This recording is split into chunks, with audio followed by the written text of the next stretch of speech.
사랑은 표현해야 된다라는 거예요.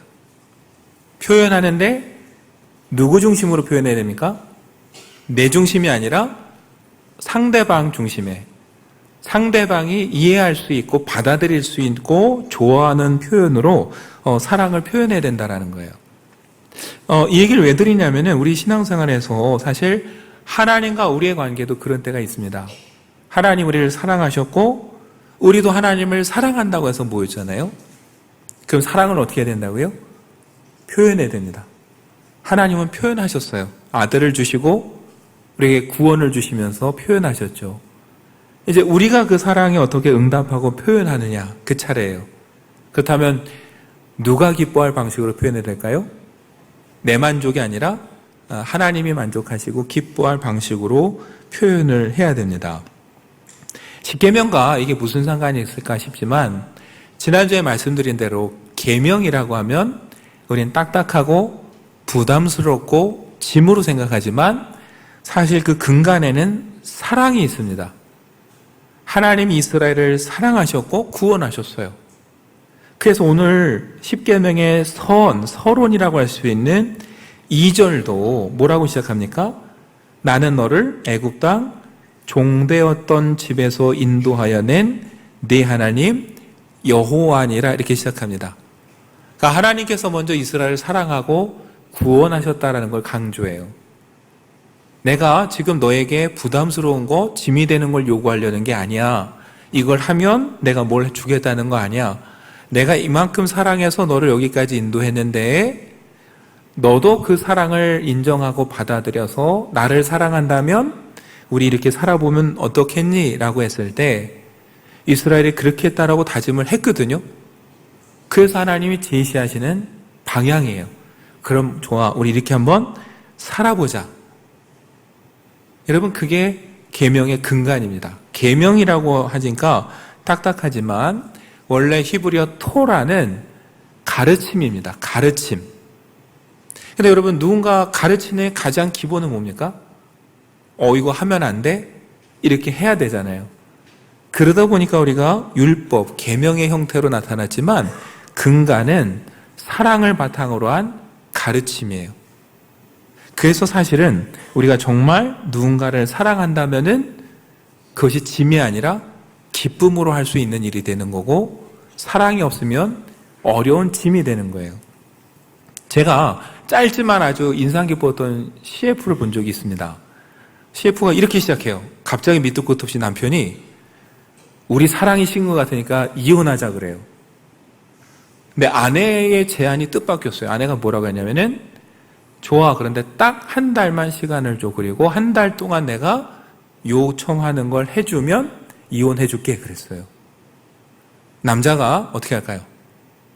그래, 한 달 참고 해주고 이혼하자 이 마음으로 이제 요청을 들어줘요. 근데 아내의 요청은 다른 거 아니었어요. 출근할 때 남편에게 그냥 가? 안아주고 가 하면은 정말 떨떠름한 표정으로 남편이 안아주고 가요. 왜요? 이혼해야 되니까. 네. 또 산책을 나갈 때 손 안 잡아줘 하면 또 역시 손을 잡아줘요.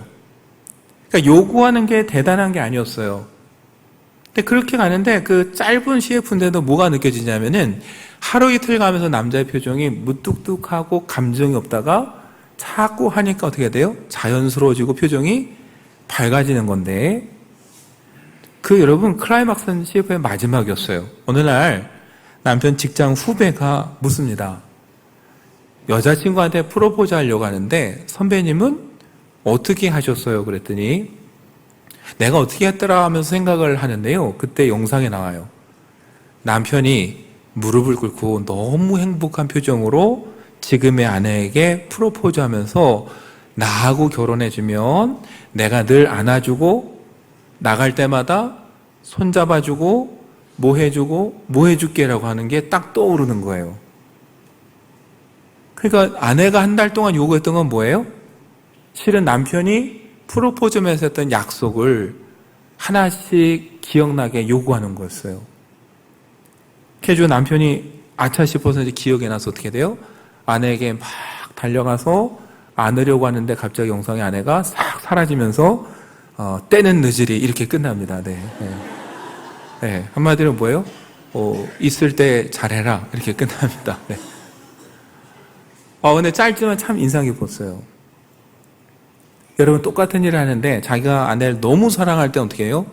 내가 할게 하면서 내가 이렇게 해줄게 하면서 너무 기뻐서 했어요. 근데 본인의 사랑이 식으면서 아예 잊어버렸고 요구하는 아내에게 떨떠름하고 무표정하게 억지로 하는 표정이 너무 보였잖아요.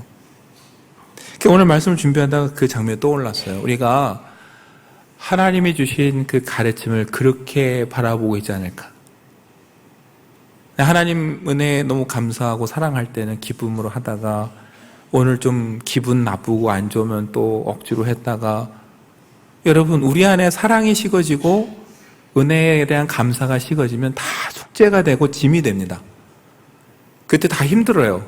예배 오는 것도 숙제고 힘이고 더운 날씨에 좀 핑계대면 어떻게 안 갈까 생각하는 거고 하나님을 위해서 뭘 하는 게 다 힘들고 어렵게 느껴지는 이유는 하나입니다. 의무로 생각하고 숙제로 생각하고 이걸 해야 뭘 얻는다고 생각하기 때문이에요.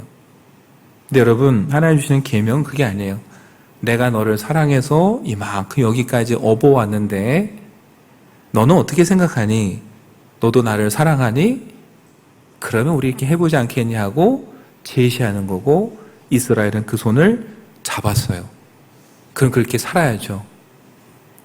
여러분 많은 것들이 있지만 그것을 10개로 아주 함축해서 나온 게 출애굽기 20장에 나오는 10계명입니다. 하나님이 제일 먼저 요구하신 건 다른 거 아니에요? 오늘 3절에 뭐라고 합니까? 나 외에는 다른 신들을 내게 두지 말라예요. 여러분 이거를 원문 그대로 직역해서 바꾸면 이런 거예요. 내 얼굴 앞에서 내 면전에서 다른 신들을 두지 말라. 한번 생각해 보세요. 사랑하는 남녀가 있는데 둘이 만났어요. 데이트를 하고 연애를 하는데 서로 쳐다보는데 여자가 쳐다보는 앞에서 남자가 지나가는 다른 여자를 쳐다봅니다. 이거 어떻게 해야 됩니까? 그냥 두면 안 되겠죠. 근데 여러분 그렇게 한번 적용해 보세요. 하나님이 이스라엘을 사랑해서 어미 독수리가 새끼를 업어오듯이 등에 업어서 여기까지 데려다 놓고 너무 사랑해서 쳐다보고 있어요. 이스라엘만 쳐다보고 있는데 이스라엘이 다른 사람에게 한눈 팔고 쳐다보고 있다. 이건 있을 수가 없는 일이죠. 그러니까 사실은 이 계명은 어떻게 우리가 해석하고 받아들여야 되냐면은 나는 너를 사랑해서 너만 이렇게 바라보고 있다. 그렇다면은 너도 어떻게 하라는 거예요? 나만 바라보면 좋겠다. 여러분, 난 다른 신 안 믿어요. 이걸로 끝나는 게 아니라 내가 정말 하나님만 바라보면서 살아가고 있는가? 이 질문을 우리에게 던지시는 거예요. 안타깝게도 우리가 하나님 외에 다른 데를 힐끗힐끗 쳐다보면서 뭔가 기대할 때가 있어요. 여러분, 네가 내 희망이다. 너밖에 없다. 너만 보고 산다라고 우리가 말할 때 있잖아요. 사실 그 말 속에도 뭐가 있습니까? 하나님으로부터 약간 시선이 틀어져서 뭔가 이제 다른 데를 바라보고 기대하는 거죠. 근데 오늘 하나님은 하나님이 이스라엘을 사랑해서 쳐다보듯이 이스라엘이 그리고 저와 여러분이 하나님만 바라보기를 원하시는 마음이 이 속에 담겨져 있는 겁니다. 그 다음 두 번째 하나님께서 말씀하시는 게 뭐죠? 4절에 보면은 너를 위하여 새긴 우상을 만들지 말고 또 위로 하늘에 있는 것이나 아래로 땅에 있는 것이나 땅 아래 물속에 있는 것에 어떤 형상도 만들지 말라요. 너무 당연한 얘기죠. 하나님 면전에서 다른 거 쳐다보는 것도 안 되는데 뭘 만든다. 이건 더 상상도 할 수 없는 일이에요. 그런데 또 하나 의외의 말씀을 하세요. 출애굽기 20장 23절에 보면 너희는 나를 비겨서 은으로나 금으로나 너희를 위하여 신상을 만들지 말라 하셨어요. 우상의 형상은 말할 것도 없고 하나님의 형상도 만들지 말라고 하셨습니다. 사실 뜻밖이에요. 아니, 하나님을 위해서 우리가 뭐 만들면 좀 어떨까 싶은데 하나님은 굳이 만들지 말라고 하십니다. 여러분, 이유는 분명해요. 근본적으로 일단은 우리는 하나님은 이런 분이야 라고 한마디로 정의를 해서 만들어낼 지혜도 능력도 없습니다. 저와 여러분이 아는 하나님은 극히 경험한 일부예요.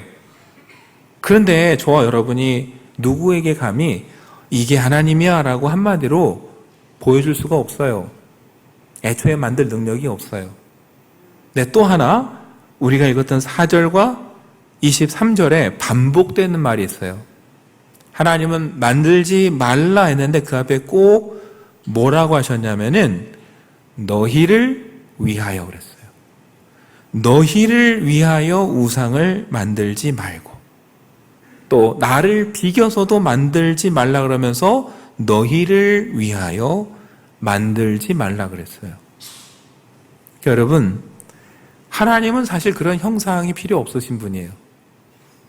그런데도 사람은 자꾸 만들어요. 왜 만들까요? 불안해서 그렇습니다. 안 보이는 걸 믿는 건 사람에게 어려워요. 사람은 뭘 믿습니까? 눈에 보이는 걸 더 신뢰하고 믿어요. 그래서 온통 세상 사람들이 뭐예요? 돈과 권력과 세상에 보이는 것에 집착하는 게 그게 힘이다라고 생각하고 그게 나를 지켜준다고 생각해서, 그 다음에 보겠지만 모세가 시내에서 안 내려오니까 아론과 이스라엘이 뭘 만듭니까? 금송아지를 만들어내요. 잠시도 안 보이면 불안한 거예요. 실은 하나님을 위해서 만드는 것 같지만 누구를 위해서 만드는 거예요? 우리 자신을 위해서 만들어내는 거예요. 그러니까 하나님은 그걸 아시기 때문에 말씀하시는 거예요. 나를 위해서 한다고 하지만 정작 너희를 위한 거 아니냐. 그런 거 만들지 말라는 거예요. 그럼 그 시간에 뭘 하길 원할까요? 하나님은 뭘 해주겠다고 엉뚱한 거 하지 말고 그 시간에 내 앞에서 나를 쳐다보고 뭐예요? 내 말을 들어주라는 거예요. 들어달라는 표현이 하나님께 좀 죄송하긴 한데, 아까 말씀드렸잖아요. 사랑하는 사람들의 언어에서 가장 중요한 것 중에 하나가 뭐예요? 함께 하는 겁니다. 여러분, 몸만 같이 앉아있다고 함께 하는 게 아니에요. 눈을 마주치고 서로 대화하고 공감하는 거, 이게 사람들이 정말 사랑한다고 느끼는 거거든요. 뭘 하겠다고 분주한 게 하나님이 원하시는 게 아니라 하나님만 바라보고 하나님과 함께하면서 하나님의 말씀을 듣고 그 말씀대로 살아가는 것보다 하나님이 기뻐하실 일은 없다는 겁니다. 그러니 여러분이 두 번째 계명을 단순히 우상을 만드냐 안 만드냐로 우리가 끝낼 게 아니라 나를 위해서 뭘 하고 하나님을 위한다고 해서 내가 내 능력으로 뭘 하는 게 아니라 그저 우리가 할 일, 하나님이 가장 기뻐하시는 일은 오늘도 하나님을 바라보면서 그분의 말씀에 귀를 기울이고 집중하는 것, 이게 하나님이 가장 기뻐하시는 일이다라는 걸 우리가 이 계명을 통해서 기억하면 좋겠습니다. 그리고 하나님이 세 번째 명령하시는 게 7절에 나오죠. 7절의 말씀을 간략하게 하면 이겁니다. 여호와의 이름을 망령되게 부르지 말라. 망령되게 부르지 말라 했는데 이 망령되게가 뭘까? 우리가 궁금증이 떠올라요. 이 망령되게라고 번역한 히브리어의 원래 뜻은 헛되다, 가치 없다. 헛되다, 가치 없다 이런 뜻이라고 합니다. 우리가 망령되게 부르다 했는데 이게 뭔가 이름을 그냥 부른다라는 느낌보다는요, 원어는 어떤 뜻이냐면은 들어 올린다, 내세운다 이런 뜻이에요. 그러니까 하나님의 이름을 나타내고 내세우는 걸 말해요. 근데 문제는 뭐예요? 망령되게, 헛되게, 값어치 없게 하나님의 이름을 내세우고 드러내서는 안 된다는 겁니다. 여러분, 이 세 번째 계명할 때마다 우리 도대체 무슨 의미일까 생각해요. 근데 여러분, 우리에게 적용해 보시면 돼요. 우리는 과연 하나님의 이름을 어떻게 드러내고 있는가? 여러분, 하나님의 이름을 우리가 어떻게 드러냅니까? 저와 여러분의 삶을 통해 드러내는 거예요. 자, 여러분, 지난주도 말씀드렸는데 결혼 예식에서 중요한 건 서약이잖아요. 하나님과 하객들, 증인들 앞에서 서약을 했어요. 근데 서약의 내용이 뭔지도 기억도 안 나고 약속도 안 지켜요.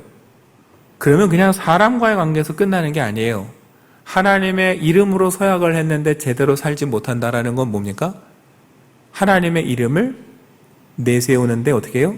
값어치 없게, 쓸모없게 내세우고 만들어 버린 거예요. 그러면 안 된다라는 거예요. 여기 계신 분들, 그리고 저도 마찬가지죠. 목사로서 안수를 받고 장로로 권사로 임직을 받았어요. 그때 꼭 하는 게 뭡니까? 역시 서약이에요. 하나님과 성도들 앞에서. 한번 되돌아보세요. 그럼 여러분과 제가 우리 자신을 되돌아볼 때 나는 하나님의 이름을 값어치 없게 만들거나 드러낸 적 없다. 우리 자신 있게 말할 수 있을까? 생각해보니까 저부터 찔리는 게 많고 참 부족했어요. 여러분, 그럼 임직자만 그러냐? 아니에요. 우리는 그리스도인이라는 이름으로 살아갑니다. 그리스도를 따르는 사람이고 그리스도 안에 있는 사람이에요. 세상 사람들이 저와 여러분을 보면서 저 사람은 참 남다르네 라고 말할 때 그건 단순히 우리를 향한 칭찬만이 아니에요. 그걸 통해 누가 값어치 있게 드러나는 겁니까? 그리스도 예수께서, 하나님이 값어치 있게 드러나는 거예요. 근데 누군가 저와 여러분의 삶을 보면서 실망하고 오히려 상처받는다면은 저와 여러분이 수치스러운 것으로 끝나는 게 아니라 누가 부끄러워지는 거예요?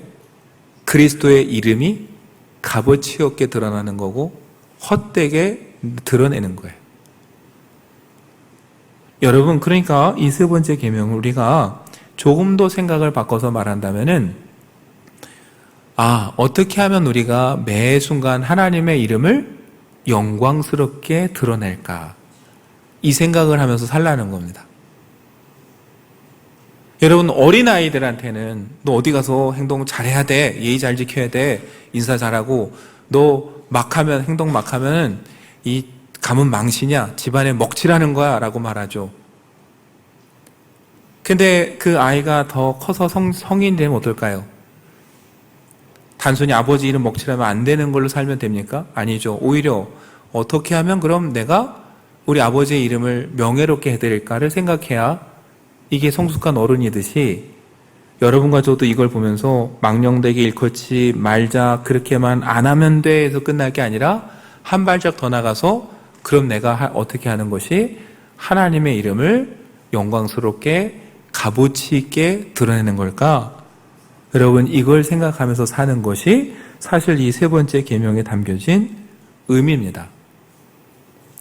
그리고 하나님은 네 번째 계명을 요구를 하세요. 이 출애굽기 20장 8절에 보면은 안식일을 기억하여 거룩하게 지키라 그럽니다. 이 구절 나올 때마다 제일 많은 질문은 안식일이라고 했는데 그러면은 토요일입니까? 주일입니까? 왜 우리는 일요일날 예배를 드립니까? 이런 질문 나오고 또 하나, 안식하라고 했는데 왜 우린 교회 와서 왜 이렇게 바쁜가요? 이렇게 질문들 하세요. 근데 여러분, 어쩌면 그것도 본질에서 벗어난 거예요. 이 계명의 핵심은 뭘까요? 아까 우리 5가지 사랑의 언어에서 본 것처럼 하나님이 우리를 사랑하셔서 우리를 쳐다보고 계시고 이스라엘을 위해서 하나님은 시간도 모든 것도 다 아낌없이 주셨어요. 그럼 이제 누가 응답할 차례입니까? 이스라엘도 그 하나님을 만나고 그 하나님과 함께 하기 위해서 뭘 떼어내야 돼요? 시간도 떼어내야 돼요. 여러분, 우리가 모든 것이 하나님의 것이라고 고백하면서 11조를 드리고 헌금을 드리잖아요. 그러면 시간도 하나님의 것이에요. 그 하나님을 위해서 우리가 시간을 떼어낼 필요가 있습니다. 여러분, 우리 사랑과의 관계에서도 내가 정말 소중히 아끼고 사랑하는 사람을 위해서 시간을 떼어놓잖아요. 아까 CF 말씀했지만 연애할 때 여러분 얼마나 많은 시간을 투자합니까? 몇 번을 오고 가도 힘들어하지 않고 아까워하지 않아요. 근데 여러분, 결혼하면서 세월이 흐르니까 어떻든가요? 지금 데려다 달라면은 여러분 정말 멀리까지 잘 데려다 주십니까? 제가 보니까 카카오 택시만 불러줘도 다행일 것 같아요. 네, 알아서 가라고 하지 않으면 다행일 것 같아요. 여러분, 하나님 원하시는 건 다른 거 아니에요. 하나님은 이스라엘만 쳐다보고 계시고 그를 위해서 시간과 모든 걸 투자하셨어요. 이스라엘도 어떻게 하길 원해요? 하나님을 바라보고 하나님을 만나기 위해서 시간을 떼어놓고 하나님께 쓰기를 원하는 거죠. 저와 여러분이 그런 마음으로 보냈으면 좋겠습니다. 어느 요일이 맞냐, 뭘 하는 게 맞냐, 이게 아니라 그냥 내가 하나님을 사랑하고 주신 내가 감사하다면은 내가 그분을 위해서 나의 시간을 할애하고 그분을 만나는 일에 내가 좀 열정을 가지고 해야겠다라는 마음으로 우리가 하나님을 향해 나와야겠죠. 그런데 그게 안 돼요. 왜요? 계명을 자꾸 숙제처럼 짐처럼 여기고 하나님을 향한 그 사랑의 마음이 어느 순간 식어버렸기 때문에 여러분, 우리 마음에 그 사랑과 열정이 식으면 어떤 현상이 나타나냐면은 자꾸 계명을 수치로 숫자화합니다. 무슨 뜻이냐면은 이렇게 얘기를 하면 가끔 이런 분들 많아요. 목사님, 제가 앞에 4계명 중에 하나는 그래도 잘 지키는데 3개는 잘 안 됩니다. 그래요. 제가 요즘은 한 2개까지는 잘 지킵니다. 그래요. 근데 여러분 곰곰이 생각해 보면 이 4가지 계명 중에 하나는 잘 지키는데 3개는 안 될 수 있을까요?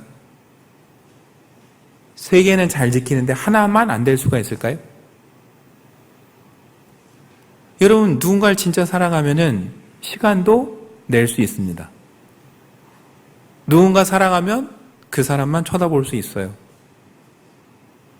그러니까 누군가 진짜 사랑하면 이 4가지가 동시에 다 되는 거고 마음이 떠나면 4가지가 다 안 되는 거지 하나는 되는데 이건 안 되고 그런 건 있을 수 없어요.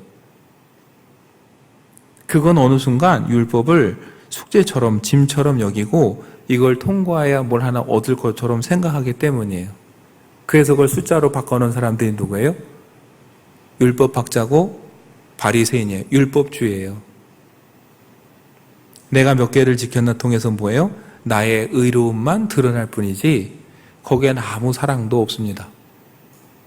그러다 보니까 우리가 자꾸 율법을 안 좋게 봐요. 근데 여러분, 율법은 다른 게 아닙니다. 하나님이 우리를 사랑하셨다라는 거고 그 하나님의 사랑에 우리가 응답해 주기를 원하신다라는 거. 율법의 조항을 외우는 게 중요한 게 아니라 그 사랑의 마음을 회복하는 거. 그래서 하나님을 정말 사랑하고 감사하게 생각하면 여러분 10개의 계명을 다 못 외워도 율법을 어느 순간 지키게 됩니다. 그런데 사랑하는 마음이 없으면 613가지의 율법을 다 외워도 못 지키게 되는 거예요. 이번에 우리가 출애굽기 20장을 통해서 다른 게 아니라 하나님을 향한 우리의 사랑을 한번 되돌아보고 우리가 소극적으로 살아가는 게 아니라 어떻게 하면 하나님의 영광을 드러내고 그 이름을 값어치 있게 만들고 내가 하나님 앞에 얼마나 기쁨으로 나갈까. 여러분, 이번 기회의 말씀에 비추어서 우리를 되돌아보고 그 말씀을 따라서 한번 새로운 게 하루하루 살아갈 수 있는 저와 여러분 되시기를 간절히 축원합니다.